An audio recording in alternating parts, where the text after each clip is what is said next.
He read the charges himself. Not a herald. Not a council member. Not any of the administrative wolves who handled the formal proceedings of pack law. He stood at the head of Veldrin Pack's great hall, and he read the charges in his own voice, with his own hands holding the document, with every syllable precise and deliberate, and without mercy. Treason against the pack. Collusion with the enemy coalition. Provision of classified border information to hostile forces. Endangerment of pack lives. He read all 4 charges in the voice that had once said her name like it was something he had been waiting his whole life to say. And then he looked up, and their eyes met across the great hall. And she saw it. The thing she had been desperately searching for in the preceding 72 hours since her arrest, in the sessions where his counsel had questioned her without him present, in the brief and terrible silence when she had been told he had reviewed the evidence himself. She saw that he believed it. Every word. He believed she had done all of it. Her mouth opened. She was going to say his name. She was going to say Cael. She was going to say, "I did not do this. I have never done this. You know me. You have known me for 3 years. You know that I am not capable of this." But the bond was already cracking. She could feel it happening in her chest. The specific, devastating sensation of something built to be permanent being torn apart. The molecular violence of a severed connection. He had already made his choice. Before he read the charges, before the great hall assembled, he had looked at the evidence, and he had believed it, and he had already severed the bond in his own mind, and the formal reading was just the paperwork. She closed her mouth. She lifted her chin, and she walked out of Veldrin Pack with the guards flanking her, and the bond shattering behind her, and 700 witnesses watching, and not one of them saying a word. She had been set up. She just had to prove it from exile. If you have ever been convicted of something you didn't do by the person who was supposed to know you best, this story is going to tear you apart. Like the video, hit that subscribe button right now, and drop in the comments where you are watching from. We are about to go deep. Let's get into it. Her name was Vera Ashlen. She was 24 years old the day she was banished from Veldrin Pack, and she had been the pack's secondary intelligence coordinator for 3 of those years, and she had been Cael Dorn's mate for 2 of them, and she had loved both the work and the man with the specific, total commitment of someone who had found the 2 things that made the rest of the world make sense. The work had made sense to her since she was 12. Not the intelligence work specifically, that came later, after the training, after the discovery of the particular aptitude she had for pattern recognition, for reading the spaces between the things people said and finding the shape of what they weren't saying. But the work of understanding threats, of knowing the territory at its edges, where the stable ground met the unpredictable, where the known transitioned into the potentially dangerous. She had grown up on a border. Ashlen Village was technically within Veldrin's territory, but it sat at the eastern edge of it, within sight of the contested zone that had been the subject of ongoing negotiation between Veldrin and its eastern neighbor, a coalition of smaller packs that had been consolidating for 30 years and which Veldrin's intelligence apparatus referred to, consistently and without nuance, as the enemy coalition. She had grown up watching the coalition scouts at the tree line. She had also, because she was the kind of person who asked questions, watched the Veldrin scouts watching the coalition scouts, and found both sides interesting. She had written that in her application to the intelligence training program at 17. I find both sides interesting. I think understanding the other side is the same work as protecting our own. The training program's director had called her in for a second interview. She had been in intelligence work since. She met Cael Dorn in her second year at Veldrin's main compound, when she had been assigned to the Alpha's security detail as part of a rotation that placed young intelligence officers in the principal protection role to build their awareness of the central intelligence requirements. He was 26. He had been Alpha of Veldrin for 3 years, inherited young from a father who had died of a sudden pathology, stepping into a role he had been prepared for since birth, and which he carried with the specific quality of someone who understood the weight of it and was not performing his understanding. He was the best reader of people she had ever met, That was the thing she had noticed first, before the bond, before the personal, before any of the things that would later become complicated and devastating. He was the best reader of people she had ever met, and she had met a great many people in her intelligence training and had developed her own considerable aptitude in the same direction. They could read each other. That was the beginning. The end was the courtroom. The 7 years in between were everything. The bond arrived in her 3rd month on the security detail, not in a dramatic setting. In the Alpha's strategy room, at 9 in the morning, during a briefing on the Eastern Boundary situation that she had been brought into because the Intelligence Department's analysis of the latest coalition movement patterns was her work. She was presenting the analysis. He was asking questions. The questions were good. She had noted this about him in the weeks preceding, the quality of the questions he asked in briefings, the way they went directly to the analytical gap rather than the comfortable conclusion, the way they demonstrated that he was doing the work of thinking rather than the work of appearing to think. She answered his 4th question with a qualification that undermined her own previous point, because the qualification was accurate and the accuracy was more important than being right about the previous point. He had looked at her. Something changed in his expression. And then the bond arrived. Not loudly. Not with the physical disruption she had always heard described. The grabbed countertops, the stabilizing hands, the immediate awareness. It arrived quietly, like a key turning in a lock that had always been there. Like a signal coming in clearly after years of static. She had looked at him. He had looked at her. The briefing had paused for approximately 5 seconds, which in a strategy room full of trained intelligence professionals was noticeable. She had said, as I was noting about the Southern Patrol rotation. He had said, yes. Continue. They had continued. After the briefing, alone, she had stood in the corridor and breathed for a moment. She thought, complicated. She thought, extraordinary. She thought, I need to run every protocol before I say anything official about this, because the Alpha's mate bond appearing in his intelligence officer is the kind of thing that required extraordinary rigor before extraordinary decisions. She had run the protocols. They had both run the protocols. They had spent 2 months being extraordinarily careful and professional in every official setting, while also, in the private hours, having the conversations that were not official and not professional and were the most significant conversations of both their lives. She moved off the security detail. He assigned a different rotation.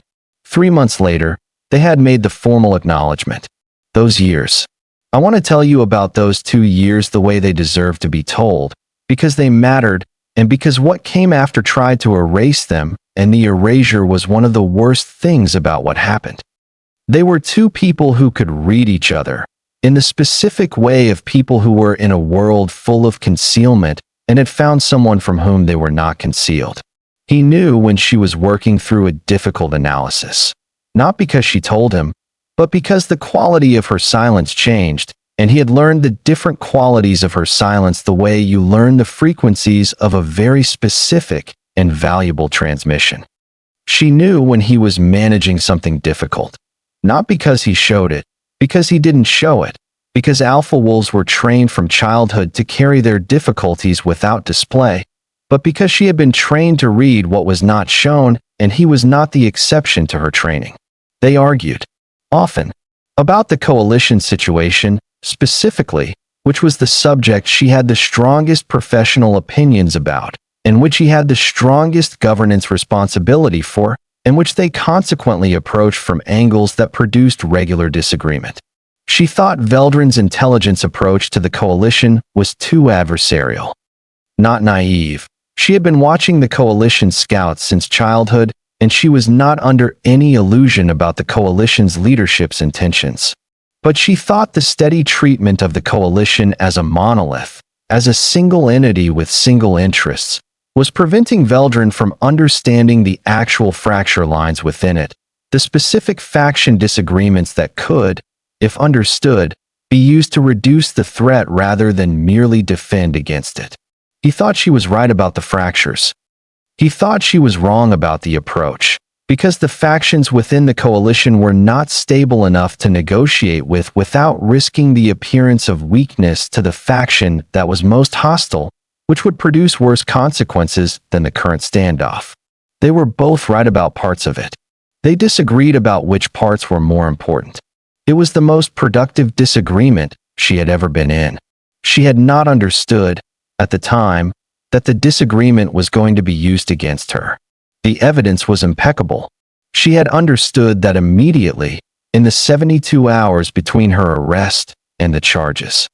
Understood it as an intelligence professional, with the cold, clear assessment that her training produced regardless of what was being analyzed. Whoever had built the case against her had been building it for a long time. Not weeks, months, possibly longer. The evidence had the specific quality of something constructed patiently, carefully, by someone who knew what intelligence investigations looked for and had made sure every element was there. Forged communication records, messages between her official handle and the coalition's intelligence apparatus, dated over a period of 8 months. Financial records, transfers to accounts in border territories that were linked through a chain of intermediary accounts to coalition operations. Testimony, 2 witnesses, both wolves she had worked with in the intelligence department, who described seeing her exchange documentation with unknown contacts.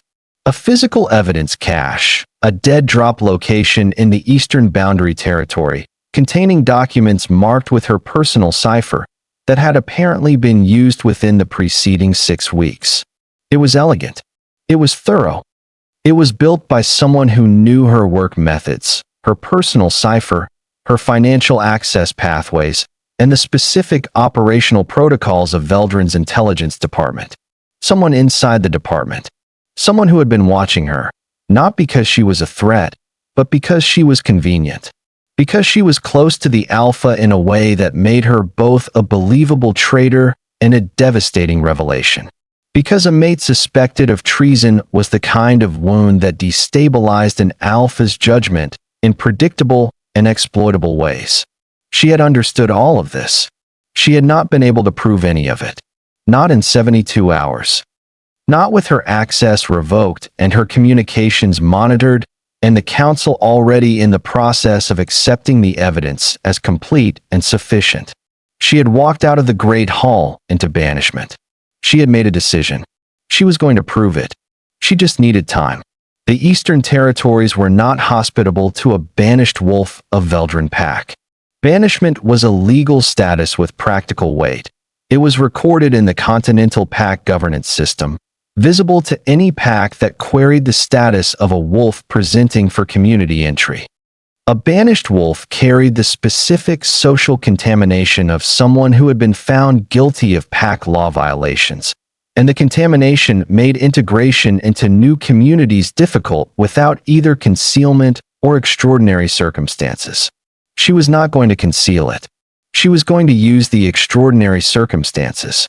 The Continental Pack Governance Systems Intelligence Division, the formal body that handled inter-pack intelligence coordination, sharing, and oversight, had an internal review mechanism, a formal complaint and appeal process developed over years of governance reform that allowed a convicted wolf to present counter-evidence to an independent panel. She had 1 year to file the initial appeal. She spent the first 3 months of banishment in a border town called Marin's Cross, working 3 jobs, delivery, kitchen work, and occasional manual labor for a construction firm, while spending every available hour on the appeal documentation. She slept 4 hours a night. She ate what she could afford. She wrote. The appeal documentation she produced was 140 pages long and constituted the most thorough forensic analysis of fabricated intelligence evidence that the Continental Governance had received in its 30-year history. She knew it was thorough because, 3 months after filing it, she received a letter from the Governance Review Panel's chief investigator. The letter was 4 sentences. Your appeal has been received. The forensic analysis you have provided has been referred to our specialist panel for review. This referral should not be interpreted as a prejudgment of your case. You will be contacted when the review is complete. She read it 3 times. She bought herself a meal. The first decent one in 3 months. She ate it alone in the border town's only sit-down restaurant and thought, all right. Now the waiting. The waiting lasted 4 years. Not passive waiting. She was not built for passive waiting. She continued working in Marin's Cross, but she also continued building. She applied for and received, on a provisional basis pending appeal, a limited consultant role with the Governance Intelligence Division, a role that paid almost nothing but that gave her access to governance-level information systems and the specific, professional credibility of official status. She was very good at the work. The Governance Intelligence Division's leadership noticed. They were careful about it.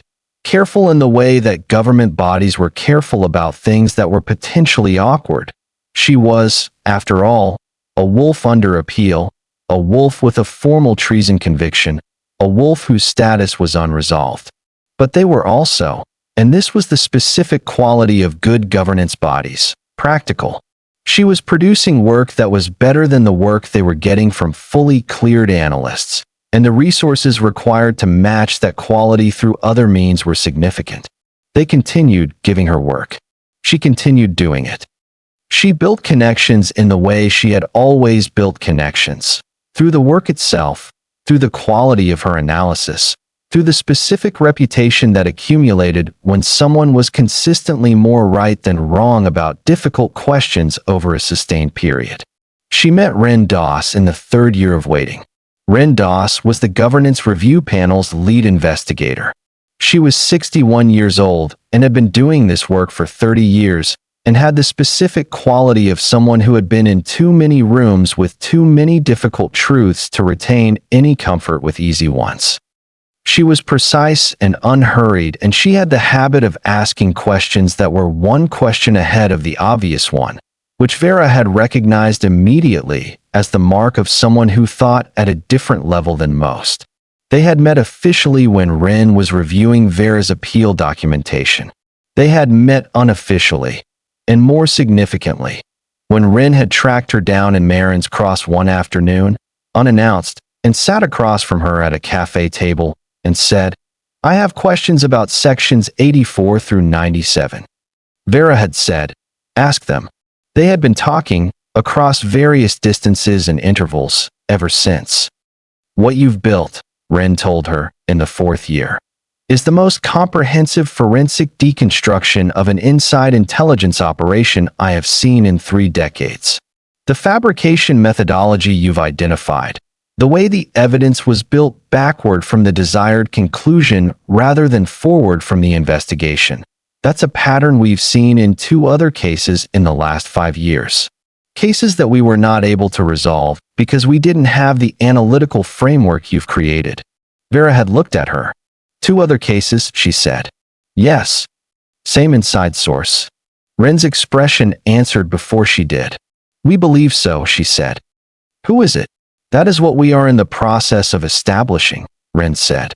"And it is why I need to ask you to be patient for a specific additional period." "How long?" 8 months, Ren said. Vera looked at her tea. "For years of waiting. 8 more months." "All right," she said. "In those 8 months, the governance investigation identified the source. His name was Aldrich Venn. He had been a senior intelligence officer in Veldren's department for 9 years. He had been in the department when Vera arrived. He had, she understood immediately when she read the name, been one of the 2 witnesses who had testified about seeing her exchange documents with unknown contacts. He had been, she also understood with the sick, retrospective clarity of pattern recognition applied to the past, the person she had trusted most in the intelligence department in her 1st year. He had helped her with her orientation, had shown her the protocols, the systems, the department's operating culture, had been, she had thought, a generous senior colleague in a demanding environment. He had been watching her from the beginning, not because she was a threat, because she was useful. Because a young intelligence officer with access to the Alpha's personal circle, with a mate bond to the most powerful wolf in the territory, with the specific vulnerabilities that came from being new and trusted and not yet hardened against the specific betrayals that came from inside rather than outside. She was perfect. The governance investigation had found the evidence. The same methodology she had identified in her appeal documentation, evidence built backward from the conclusion, fabrication techniques that left specific forensic signatures, present in 2 other operations Vin had run over 9 years in the department. 2 other wolves, in 2 other packs, had been convicted on Vin's fabricated evidence. One of them was still in exile. One of them had died in the 2nd year. The letter from the governance review panel arrived on a Tuesday.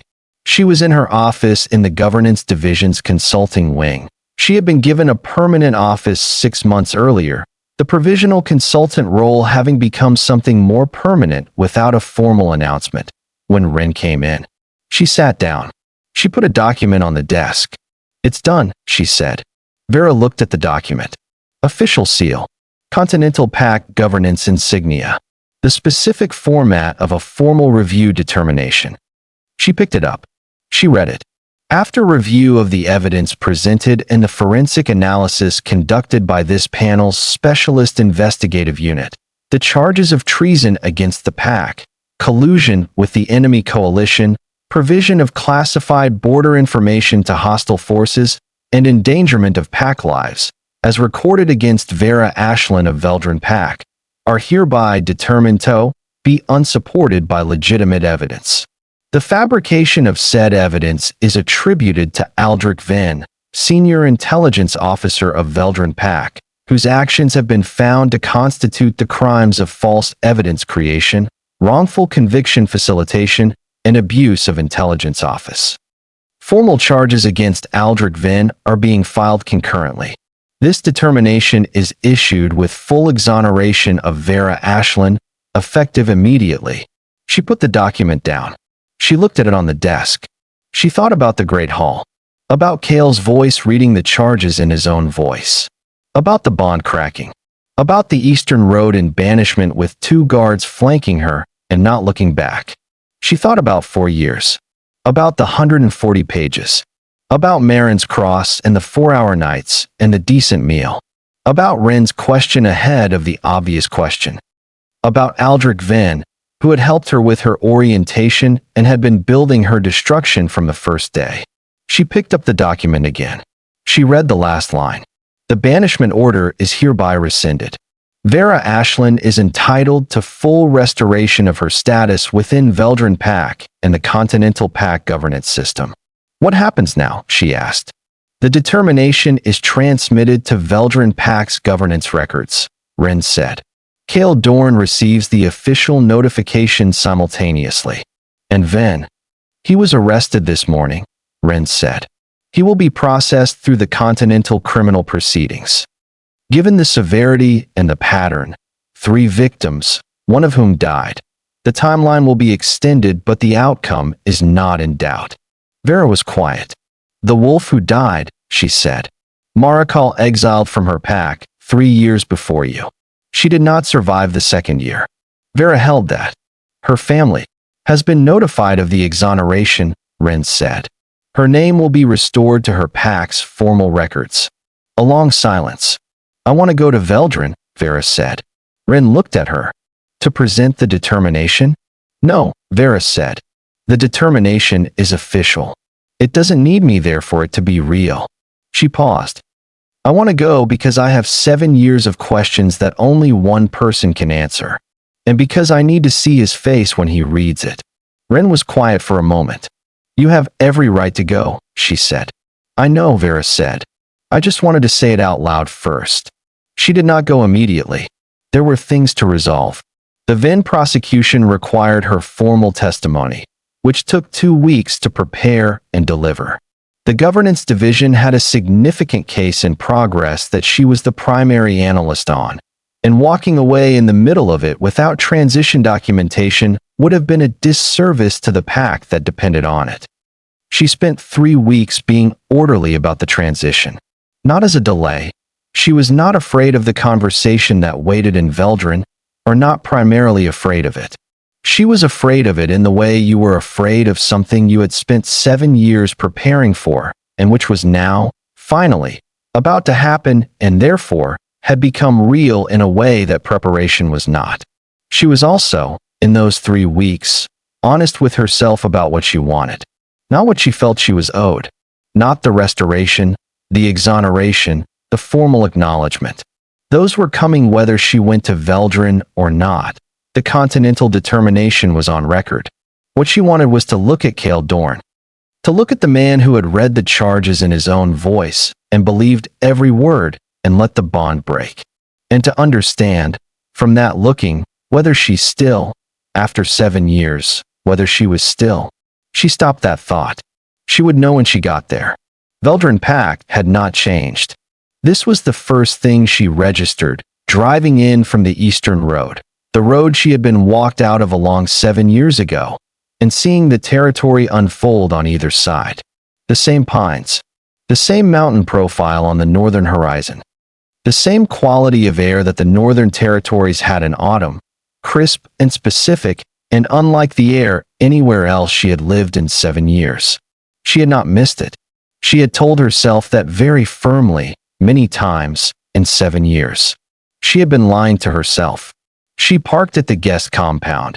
She had been given formal notification that the compound was available to her, the restoration having been processed through Veldrin's records 3 days before her arrival, and she sat in the car for a moment.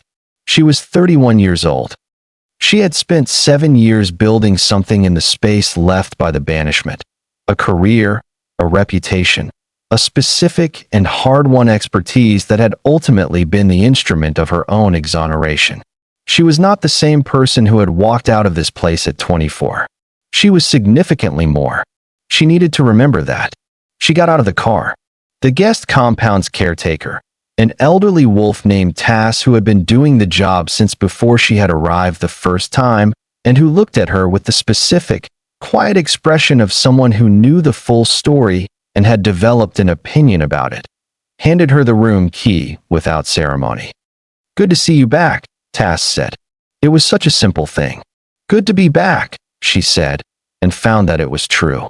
She requested the meeting through the formal channel. Not because she could not have gone directly. The restoration restored her standing, and with her standing came the right to request formal time with the Alpha's office. But because going directly would have felt like she was asserting something before it had been established, and what she wanted to establish first was the official dimension. After that, there would be time for the other dimensions. The meeting was scheduled for 9 the following morning. She spent the evening in Veldrin, not in the compound. In the pack, walking, with the ease of someone who had lived in a place long enough to know how to move through it. The market was in the same location, though larger. The healer house had a new wing. The communal hall south side had been repaired. It had needed repair when she was here, the same ongoing structural concern that the maintenance records had been noting for 3 years. They had finally fixed it. 7 years had passed in this place, doing the ordinary things places did, while significant things happened to the people who had been part of them. She ate at the first communal hall. She recognized no one there who recognized her. She was fine with that. She went back to the compound and she slept, which she had not expected to sleep, but which the specific exhaustion of arrival produced. The physical release of a journey completed and a destination reached after 7 years of directional awareness that had never quite stopped pulling. She slept for 8 hours. She had not slept 8 hours straight in 7 years. He was already in the meeting room when she arrived. Not waiting, working. The meeting room was his secondary office, where he handled the mid-tier governance matters that required a room, but not the full formality of the main office. And his desk there was covered in the specific evidence of someone who worked continuously and thoroughly. He was reading a document when she came in. He looked up. He looked at her. He said nothing. She sat down across from him. "You received the continental determination," she said. "Yes," he said. "And the charges against Van." "Yes." She looked at him. She had thought about this moment for 7 years. She had imagined it in 100 different configurations. The anger version, the grief version, the cold and formal version. The version where she arrived already knowing what she wanted to say, and the version where she arrived with nothing but questions. What she had not imagined was this. What she had not imagined was the specific, complete exhaustion in his face. Not tiredness. Wolves as disciplined as Cael Dorn didn't show tiredness as a public fact. Exhaustion. The exhaustion of something that had been sustained past its natural duration. A weight that had been carried for too long in the specific way that weight accumulated when you had made a decision you could not undo and had been living inside the consequence of it. She looked at him and she saw, with the reading she had always had for him, that he had been carrying this since the beginning. Not doubt. She knew him too well for that. He had believed the evidence fully in the beginning. That was not a question she had any uncertainty about. He had believed every word. But something that had arrived in the aftermath and had not left. She thought he knew something was wrong. She thought he never found what was wrong. She thought he has been sitting inside the uncertainty for 7 years. Ask me, she said. He looked at her. Ask whatever you need to ask, she said. I'll answer everything. A long silence. Why didn't you fight harder at the hearing? He asked. Not the question she had expected first. I had 72 hours, she said, with access revoked and communications monitored. I had enough to know someone inside the department had done it. I didn't have enough to name who or prove how. Fighting harder at the hearing with what I had would have looked like exactly what the fabrication wanted it to look like, a guilty wolf generating noise. And you decided. I decided the better fight was the one I could build with time and access, she said. The Continental Appeal process existed for exactly this situation. I chose the instrument that could actually win over the one that would make me feel better in the moment. He absorbed this. Then, he said, yes. He was in my department for 9 years. I believed he was one of the department's most reliable officers. He was, she said, reliable in the wrong direction. He built evidence against people who could be used. I was particularly useful because of the bond. A mate suspected of treason is the kind of thing that compromises an alpha's judgment in ways that are predictable and exploitable. He was very still. You're saying I was exploited? Yes, she said. By design. Your judgment was the target, not just my freedom. She paused. He needed you to believe it completely and immediately, before you had time to question it. The evidence was built to produce that, complete, overwhelming, with no obvious gaps. You read it, and you believed it because you were supposed to believe it. I believed it, he said, because I trusted the source. Yes, she said again. I should not have.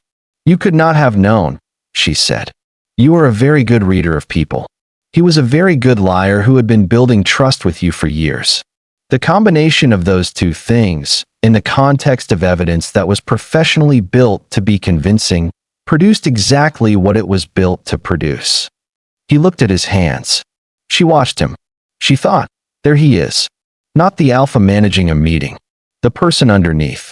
The one she had always been able to find by reading the things that were not shown. There was grief there.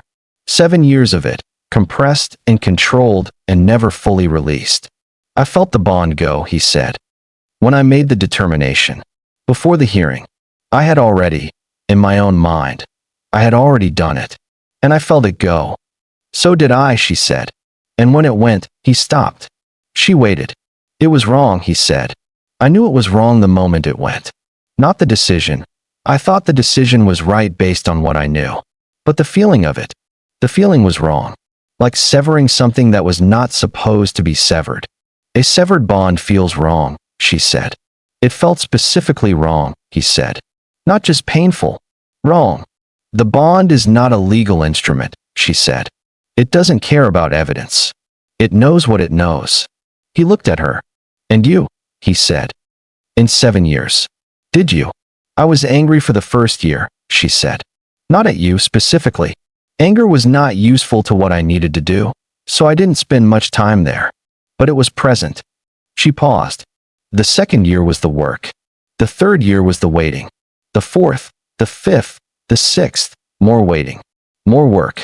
She looked at him steadily. The 7th year was the exoneration coming through and me realizing that I had spent 6 years preparing for a moment that was not going to feel the way I had imagined it. How did you imagine it? He asked. More like victory, she said. Less like this. What is this? He asked. She thought about it. 2 people sitting in a room after a very long time, she said, with the truth finally on the table, and neither of us knowing yet what we're going to do with it.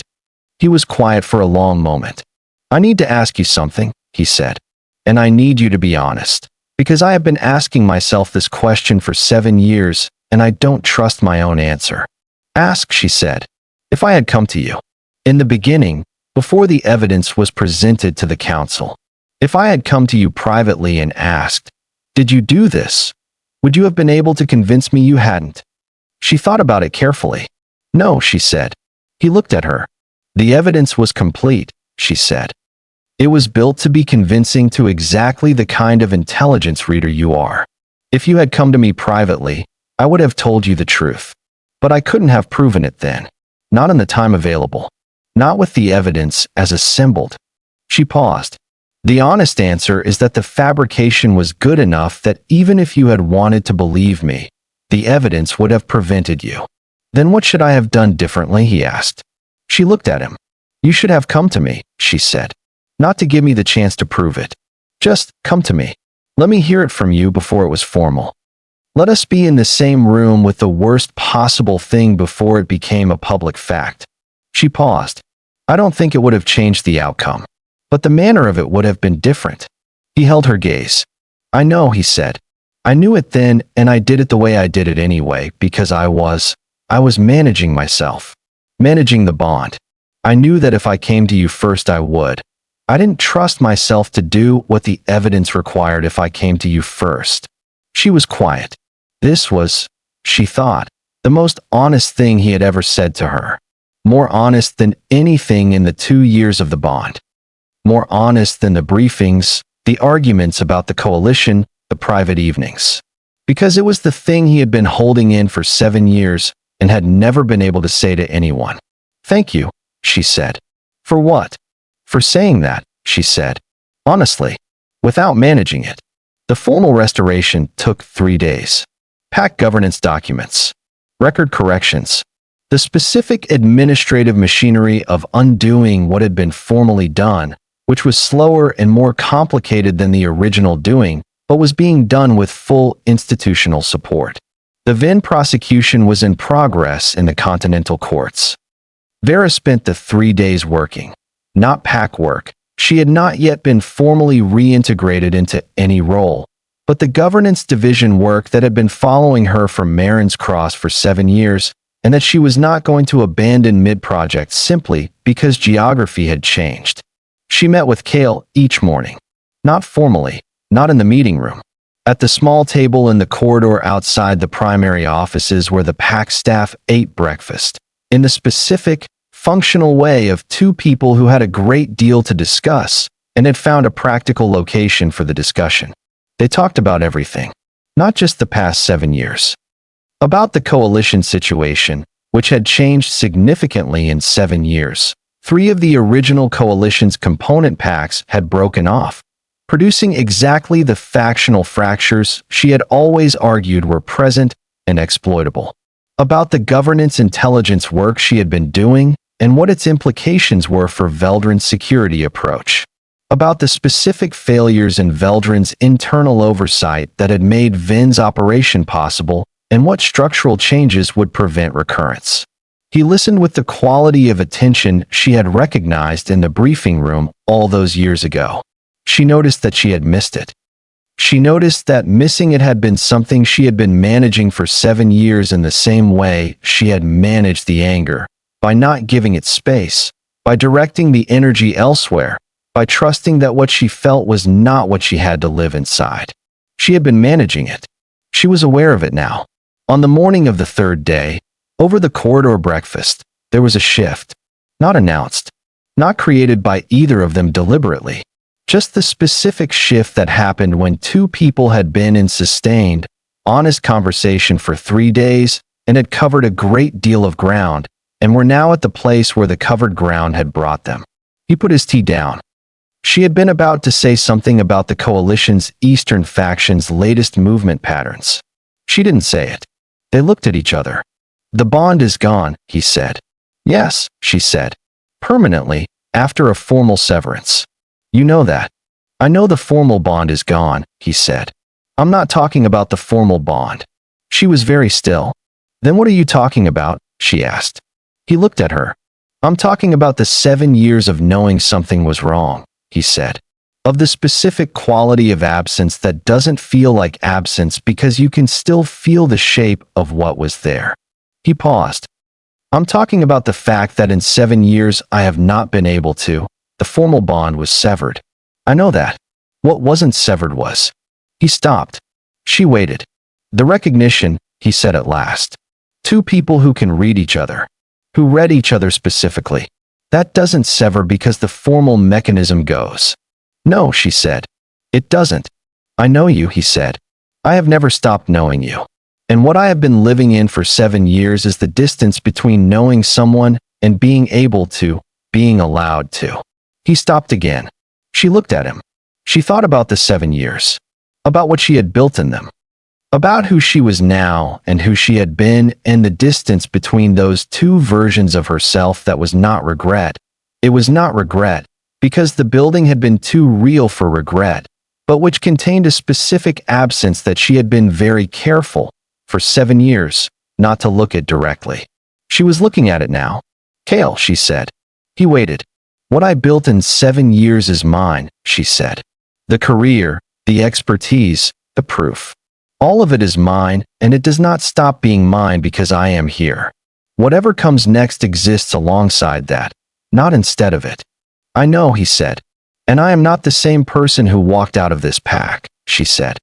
I'm someone who walked out of this pack and built something significant with the time she was given. And that person has specific requirements. Tell me, he said. Honesty, she said. The specific, complete kind. Not the managed version. The thing you gave me this morning. The thing about not trusting yourself to come to me first. That kind. Yes, he said. And recognition, she said. Not of status. Of who I am. I am not a junior intelligence officer. I am not someone to be protected from difficult information. I am someone who spent 7 years in a continental intelligence role and produced work that changed the landscape. What comes next treats me accordingly. Yes, he said. And this, she gestured between them. Whatever this is, it does not reassemble what was broken. It builds something new from what both of us are now. Not the 2 years before. 7 years after. He looked at her. Yes, he said for the third time. She looked at him. She thought, there is so much to build. She thought, I know how to build things. She thought, and so does he. The coalition's eastern faction, she said. He blinked. What about them, he said. The latest movement pattern. Southeastern, which is the direction they move when they're repositioning for negotiation rather than aggression. There's a window. She held his gaze. I have intelligence division resources and 7 years of pattern data. Veldrin has the territorial standing and the political will. The combination of those things could close a 30-year conflict in 18 months. He stared at her. You want to finish the coalition conflict, he said. I want to resolve it, she said. Finishing and resolving are different things. Finishing is a military outcome. Resolving is sustainable. He was quiet for a moment. Then, how long have you been working on this? For years, she said. You built the case for resolving the coalition conflict while you were in exile from the pack that the conflict involved. The work was interesting, she said. And I had significant access through the governance division. He shook his head. You are extraordinary, he said. She picked up her tea. I know, she said. The work began that week. Not the personal work. That was building at its own pace. In the corridor breakfasts, and the evening conversations, and the gradual, undramatic accumulation of time spent in each other's company, without the formal structure of a bond holding it, and without the artificiality of two people performing a reconciliation they hadn't yet earned. The coalition work.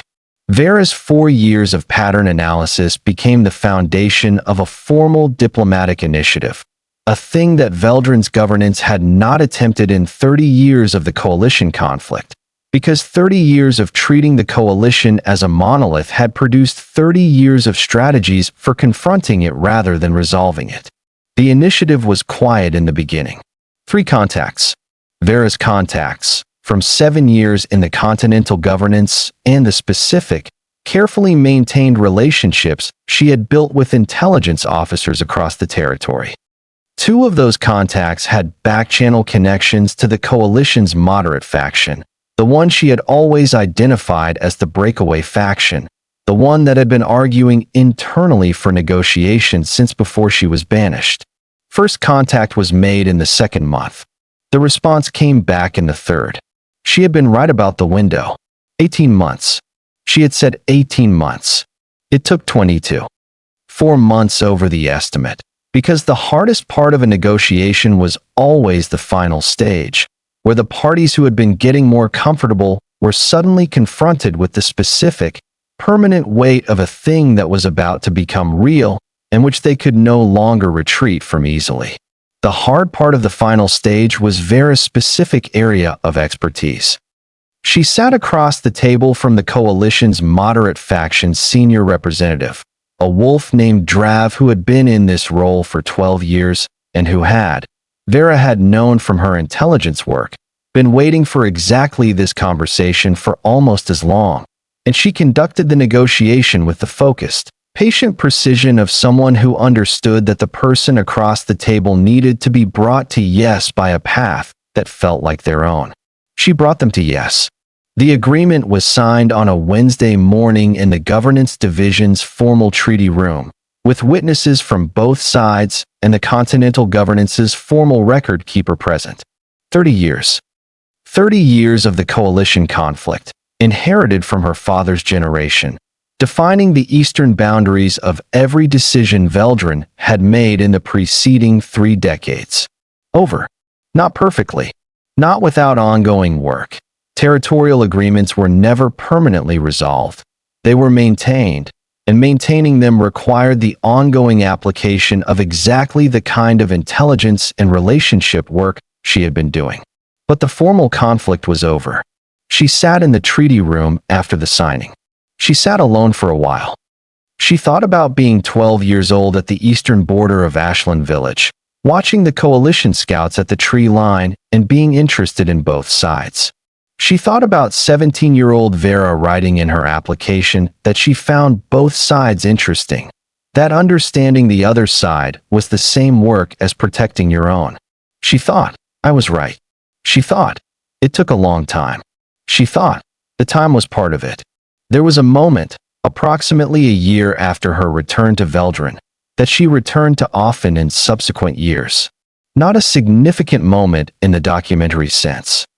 Not a treaty signing, not a formal restoration, not any of the things that would appear in Veldrin's official record.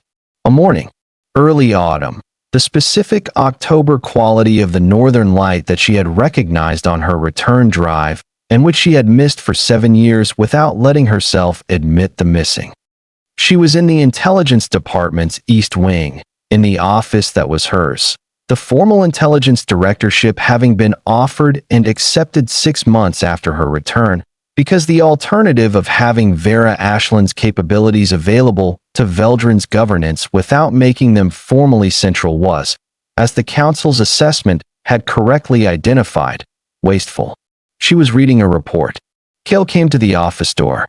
He came to the office door sometimes in the mornings, in the way that had become, over the preceding months, a habit of both of them. Not because the governance required it. Because the corridor breakfasts had moved inside, to her office or his, and the conversation had continued, and would continue, and was not going to stop. He leaned against the door frame. The Northeastern Patrol findings, he said. On your desk by 11, she said. The council meeting is at 2. I know. The report will include the briefing materials. The coalition's eastern faction sent a communication. I know. I've read it. Response recommendation is in the folder I left with your assistant this morning. He was quiet. She looked up. He was looking at her with the expression she had learned over the preceding year, the uncovered one. The one that appeared without management. What? She asked. Nothing, he said. Cael. I was just thinking, he said, that 7 years ago I read charges against you in the Great Hall and believed every word. And now you are running the intelligence operation that ended the conflict that those charges were fabricated to protect. And the people who built those charges are facing continental criminal prosecution. And you are here. He paused. And I am trying to find the right thing to say about all of that. She looked at him.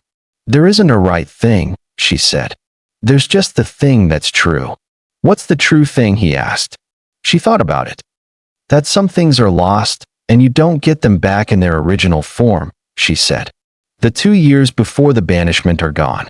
They are what they were, and they are over. What we have is what we built since, which is different, and in some ways better. Better, he said.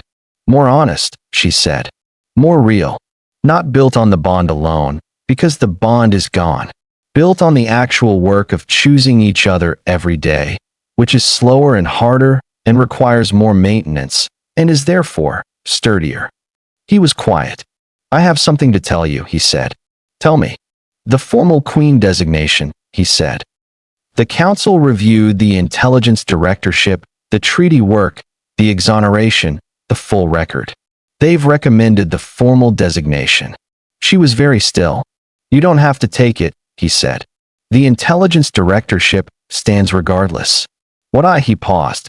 What I am offering is not the title. The title is the council's formal recognition of what's already true. What I am offering is the rest of it.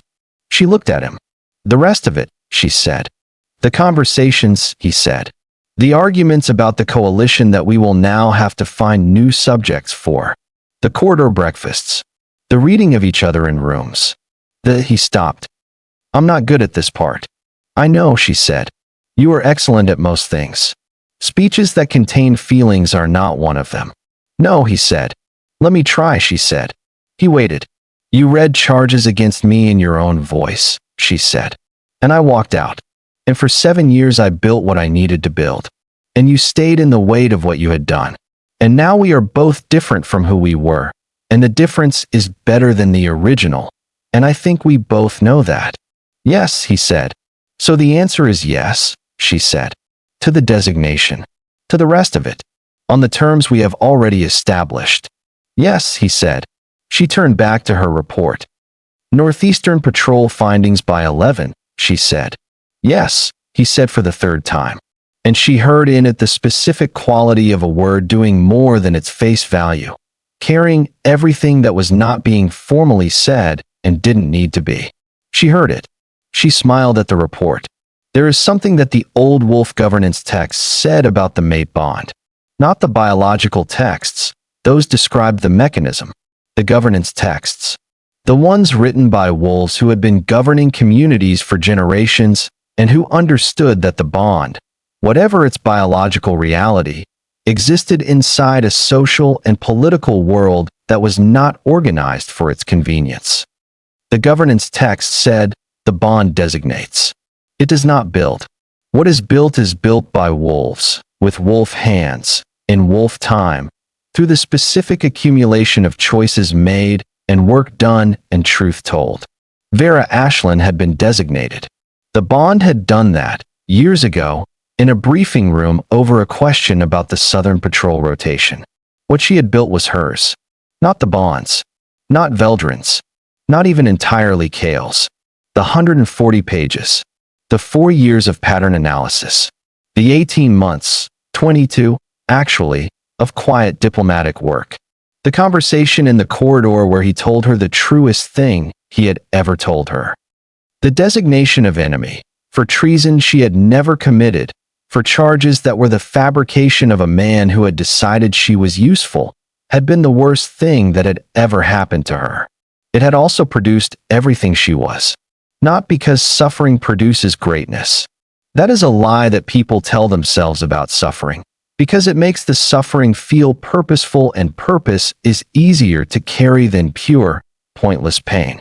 Because she had been a person of specific capability, facing a specific injustice, who had decided to use the capability against the injustice rather than be defined by either. That was the choice. The capability was already there. She had just needed the 7 years to finish understanding what she was capable of. She had always been capable of it. She had just needed the space to find out. If you stayed with Vera all the way through, from the Great Hall to the road, from Marin's Cross to the 140 pages, from the waiting to the treaty room to the October morning in the office where he said the rest of it, then you already know what this story was about. It was not about being exonerated. It was not about him coming back to find her. It was not even about the treaty. It was about what you build when the world has taken the original thing and what you discover in the building. Vera didn't need the exoneration to be right. She was always right. She needed the time to prove it to the people who hadn't believed her. But the time was also hers. Every hour of it. Every page. Every year of pattern data. Every morning in Marin's Cross with 4 hours of sleep. All of it was hers. And nothing that came after. Not the restoration, not the Queen's designation, not the corridor breakfast and the office mornings and the treaty signed on a Wednesday, could touch what she had built. Because it was built on the bedrock of someone who had nothing and made everything. That is the kind of building that doesn't come down. This channel is here every single week for everyone who is in their exile. Their Marin's Cross. Their year of writing and waiting and working when the thing they were owed was being held from them by people with less integrity than them. You are building the evidence. Keep going. Subscribe. Hit that bell. Drop your location in the comments. I want to know where in the world someone needed to hear that they were right, that the proof was coming, that the thing they were building in the dark was going to be exactly what they needed. You are the intelligence. You are the 140 pages. You are the proof. Come back tomorrow. The next story starts with someone who was told they were nothing. By the end, everyone knows they were everything. Don't miss it.